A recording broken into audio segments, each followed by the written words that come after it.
Warning: the following content may contain elements that are not suitable for some audiences. Viewer discretion is advised.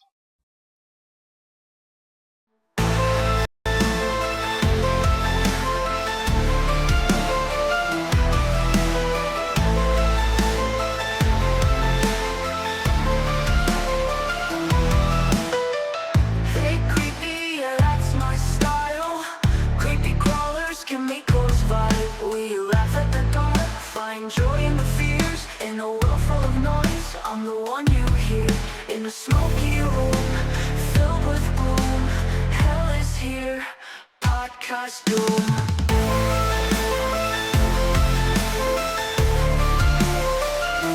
Podcast doom.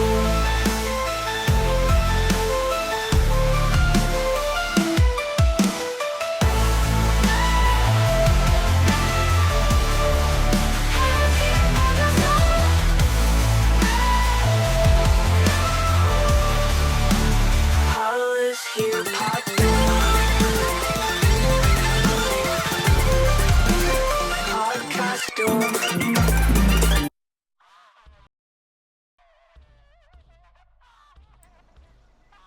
Hey, all you creepy crawlers, and welcome to another episode of the Blowing Smoke Podcast with Kimiko Kusanagi.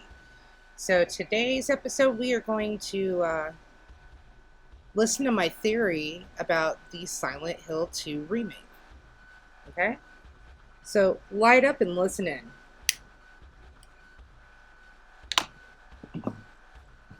Get yourself comfy for this one, guys. So, Silent Hill 2, the remake. Now, I've watched multiple playthroughs, Easter eggs, hidden stuff, all the endings. Like, I went out of my way, because I love Silent Hill 2 so much, to learn and know as much as I can about this game. So, let's make a nice little disclaimer here that these are my opinions and my interpretation of this game. You don't have to agree with it. You don't even have to listen to it. But here we go. Is James Sunderland a piece of crap? Yes and no. Yes, because he killed his wife. But then no, because even though he blocked it out of his mind, he went to Silent Hill to find her. If he was a piece of crap, he wouldn't have went to go find her. He wouldn't have cared. He just would have moved on with his fucking life, right? But he went back to find her. And then, when he realizes what he did to her, he felt that shame. He felt that regret.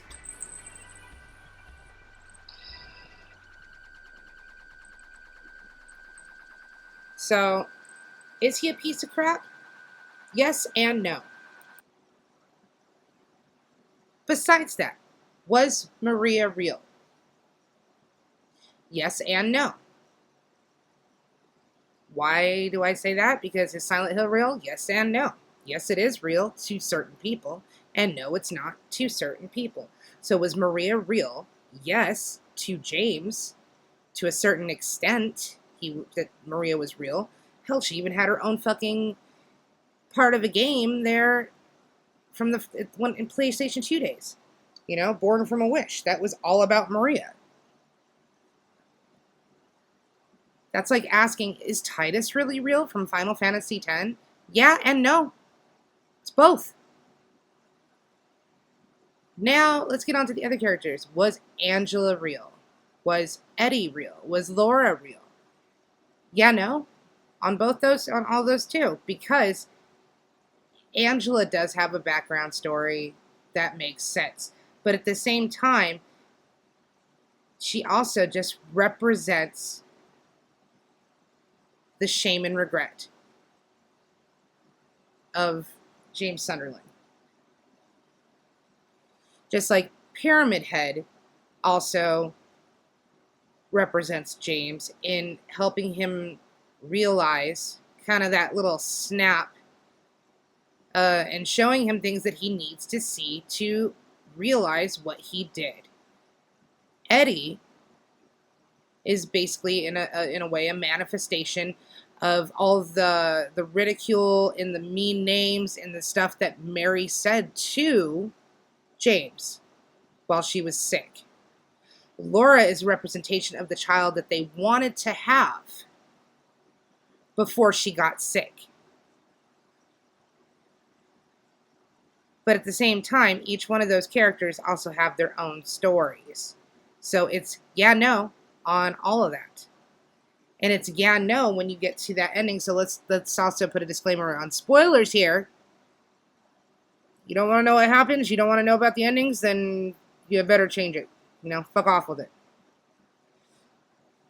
Two of the endings is basically James sitting in the car. One of them, he's sitting there and he's realized everything that's happened, and he looks back into the back seat, and Mary's wrapped in a blanket in the back seat. The other one, he's sitting in the car and he's realizing everything that happened, and Mary sits up and touches his face and basically kind of tells him in a way that, hey, I forgive you and it's okay. And in both those scenarios, he still drives into the fucking lake and kills himself. So with the first one, with Mary wrapped in a blanket, he realizes what he'd done, but it kind of makes you wonder, did everything that transpired, that is the game that is Silent Hill 2, never really happen? He was sitting in the car the entire fucking time, tripping fucking balls here. For all we know, he could have took fucking some of Mary's medication, had some fucking morphine, sat there, and was literally just processing everything that he just did. And when he realized what he really did, and he feels shitty about it, he goes and kills himself and drives into the lake. Or you have the other ending where Mary forgives him and he still drives into the lake. The reason why he drives into the lake that time is because he can't live without Mary. He already came to that realization multiple fucking times throughout the game because he's there fucking looking for her. And he realizes, no, I can't live without her, so I'm just not gonna fucking live. So is James Sunderland a piece of crap? Is he really? Or is he just a man who's unfortunately unable to process shit normally and needs a little extra time or a little extra help to help process the things that happen? And that's another thing. Oh, he's a piece of crap because he killed his wife. Okay, this guy was timid. This guy was shy. This guy was, very reserved. And most people that I know that are that way, eventually, you see them as they're going to fucking snap one day. There's going to be the straw that breaks the fucking camel's back, and they're going to snap. Anybody ever heard of a fucking crime of passion? Sometimes that shit does really fucking happen, and that could have been a crime of passion.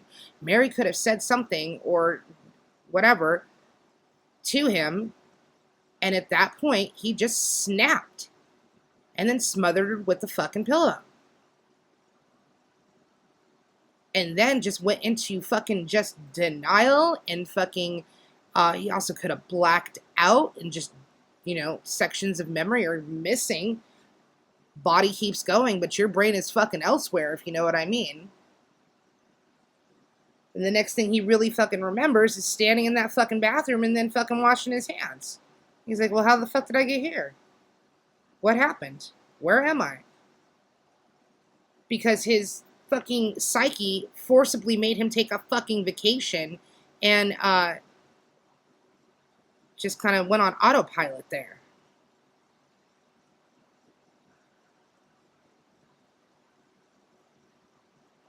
I don't particularly think that James Sunderland is a piece of crap. He is, but he isn't. I can very well understand how that transpired, why it transpired, and then everything in the aftermath after that of trying to remember. There's subtle hints all over the place. Posters, in the memos, pictures, even the actual, inventory screen, if you cycle through it apparently fast enough, it's literally just James smothering Mary with a pillow, but just really close up and blurry. But it's there. There's hints to it all over the fucking place. When you go and pick up the flashlight Right behind the mannequin with Mary's clothes is a mannequin head that has got its mouth and stuff taped up, as in it's being smothered. It's a running theme on purpose for you to figure out and to have it constantly be somewhere in the back of your brain that something's wrong with this guy. He did something to her. You just got to figure out what the hell it is, right? And then when you finally realize it, because you'll realize it when he fucking realizes it, you see the regret. You see the shame.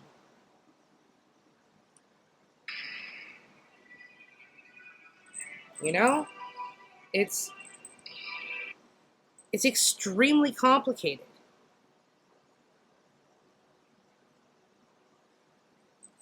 And not just the storytelling itself, not that in general, but like, and how they integrate a lot of the stuff that happens from the original fucking game on PlayStation 2 into this game as memories and as other things, like deja vu in a way. And one of the running theories, which I totally fucking get 100%, and I definitely think that it could totally be true, but we'll get to that after a couple commercial breaks, all right?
All right. So that running theory is there's multiple bodies around Silent Hill that you are definitely going to come across, and even the ones that are inside the apartments and the hotel. Basically, every single body that you come across is either James or Mary. All the male ones are James. He's sitting in a chair, his face is covered, but he's wearing the exact same clothes. Now, the reason why it is like that is because it's James's own private fucking goddamn hell. And every single time he goes there, he's there to look for Mary or to save Mary or whatever. And those are just the James that didn't fucking succeed. And he comes across those bodies, and there's little hints here and there, you know, with the notes that are by them, and at integral parts in the story. Like, there's a body somewhere to be found. Now, so what I mean by everybody that you come across is either James or Mary, most of the monsters and the monster bodies are all Mary. Mary's legs, the liars, which looks like Mary in a body bag, basically, and what spews out is, it's not just acid, I'm pretty sure it's supposed to be, like formaldehyde and stuff like that. Most of the monsters in general in this game are female monsters, whether it be Maria or Mary. So, coming across all these little dead James bodies all over the place, giving you these little hints. There's a room in specific that you walk into, and there's a whisper. I haven't seen anything anywhere where anybody's really deciphered that whisper. The only word I can catch in there is timeline. So it's whisper, whisper, timeline, whisper, whisper, whatever the fuck that is. This is also featured in the original game on PlayStation 2. There's a room you walk into, and it's the exact same whisper. And I really think what that whisper's trying to say is kind of letting James know that, you know, even from another timeline, like, hey, something about the timeline, something in general. It gives you that hint that, like, maybe this is something that's already been done before, multiple times, or Silent Hill in a weird way is one place where multiple universes have visited. And that's why there's multiple James bodies all over the place. Some crazy, wild ass shit, right? Great game, though. Great graphics, great music. Great storyline, great endings.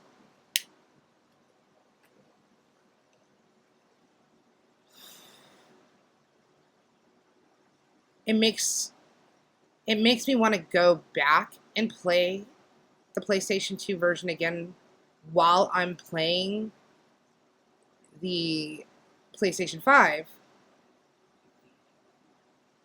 But, you know, I don't have a lot of time to be constantly hanging around Silent Hill. I am going to get through and try to at least get a good portion of the endings, at least the 6.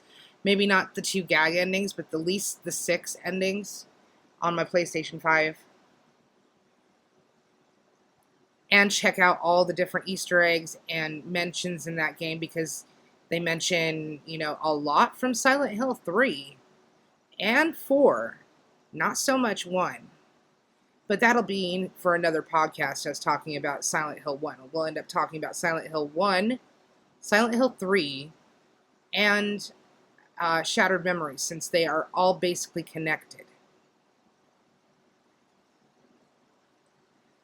Well, that's it for me. I hope you enjoyed this podcast and my theories. And I will see you again soon.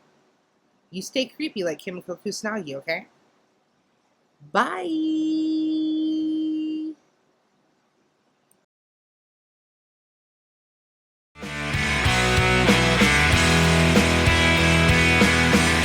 Buy my merch.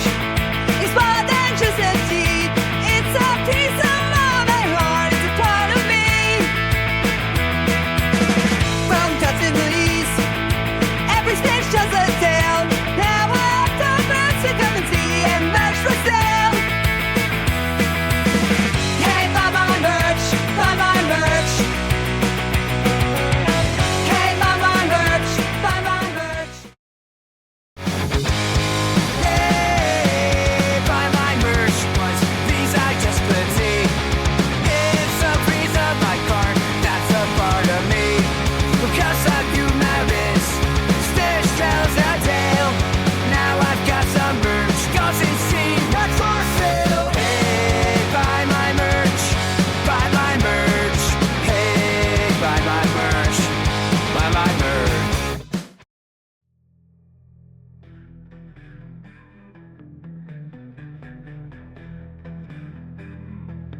In a world where your life is mundane and boring, a person is about to discover the power of Kimiko merch. Our merch isn't just stuff, it's your secret weapon against boredom. Transform your day with our incredible merch. Whether you're at work, at home, or saving the world, our merch will bring a smile to your face. Get yours today and unleash your inner dork with our amazing merch. Visit us at https://my-store-f20050.creator-spring.com. Make every day a Kimiko-tastic adventure.